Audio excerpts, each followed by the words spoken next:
Natural disasters in India, many of them related to the climate of India, cause massive losses of Indian life and property. Droughts, flash floods, cyclones, avalanches, landslides brought on by torrential rains, and snowstorms pose the greatest threats.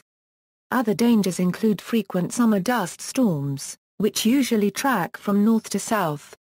They cause extensive property damage in North India and deposit large amounts of dust from arid regions. Hail is also common in parts of India, causing severe damage to standing crops such as rice and wheat. Landslides are common in the lower Himalayas. The young age of the region's hills result in labile rock formations, which are susceptible to slippages. Rising population and development pressures, particularly from logging and tourism, cause deforestation. The result is denuded hillsides which exacerbate the severity of landslides. Since tree cover impedes the downhill flow of water. Parts of the Western Ghats also suffer from low-intensity landslides.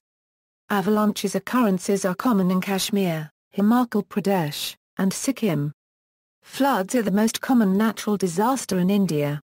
The heavy southwest monsoon rains cause the Brahmaputra and other rivers to distend their banks, often flooding surrounding areas.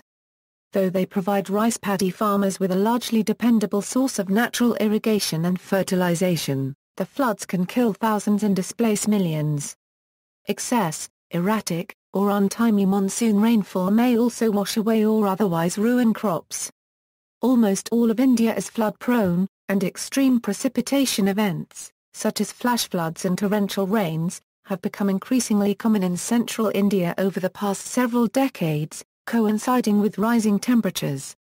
Mean annual precipitation totals have remained steady due to the declining frequency of weather systems that generate moderate amounts of rain.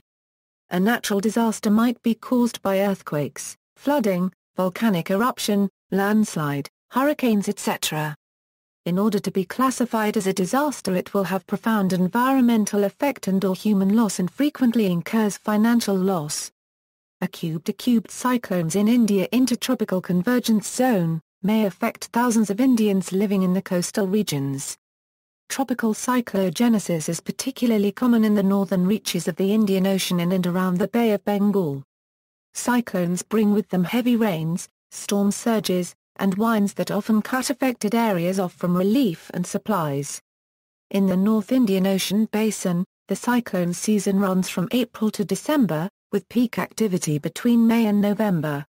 Each year, an average of 8 storms with sustained wind speeds greater than 63 km per hour form.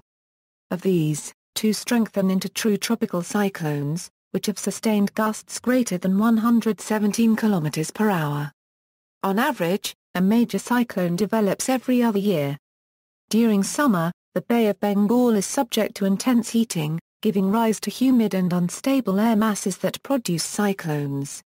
Many powerful cyclones, including the 1737 Calcutta cyclone, the 1970 Bhola cyclone, the 1991 Bangladesh cyclone and the 1999 Odisha cyclone have led to widespread devastation along parts of the eastern coast of India and neighbouring Bangladesh.